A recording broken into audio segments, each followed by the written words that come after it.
Delphine et Alice sont journalistes et amies. Alice a 32 ans, elle aime les maisons de famille, la rhubarbe. Et chose étrange, Alice n'aime pas les siestes. Chacun son truc. Delphine, elle, a 31 ans. Elle aime son mari adoré, les restos thaïlandais et elle n'aime pas le sport. Bon, c'est son choix.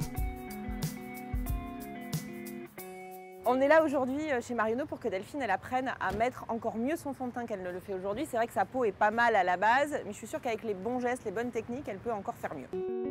On peut toujours faire mieux et si on dit parfois que le mieux est l'ennemi du bien, le mieux reste possible et ce qui est possible se passe ici, chez Marionneau, sous les bons soins de notre fée, Olinda. C'est parti pour un teint parfait. Bonjour madame, je vous installe en cabine. Olinda, je m'occupe de vous. Alors si j'ai bien compris, vous souhaitez savoir comment choisir votre fond de teint et comment l'appliquer. On va commencer d'abord par une base. La base, elle va permettre de fixer votre maquillage et de donner un côté velouté à votre peau. On en met très peu. Une petite noisette, donc d'un geste très simple, très rapide. La base, c'est la base, on vous l'a dit et répété. Il y a une sensation vraiment veloutée. Allez-y, touchez le visage. Si vous le sentez, c'est très doux. Hein.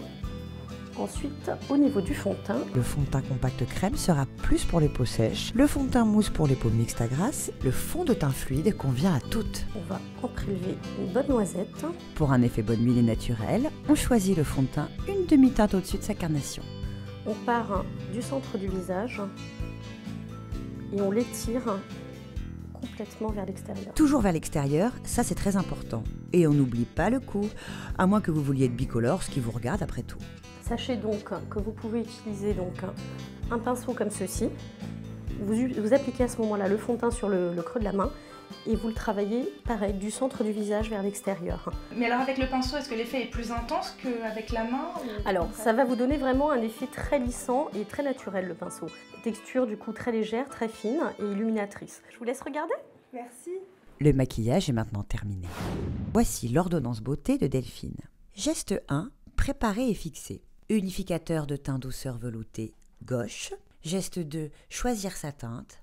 Fond de teint exceptionnel gauche. Geste 3, appliquer. Commencez par la zone médiane et étirez vers l'extérieur. Je trouve que c'est vraiment très réussi parce qu'elle a le teint vraiment unifié, c'est illuminé comme si elle venait de dormir 8 heures d'affilée hyper profondément. Donc le résultat est vraiment bien. C'est l'heure de se dire au revoir maintenant et d'aller enquêter sur ce que la nuit nous réserve. Merci les filles, à la semaine prochaine. Marionneau, à chaque jour sa beauté.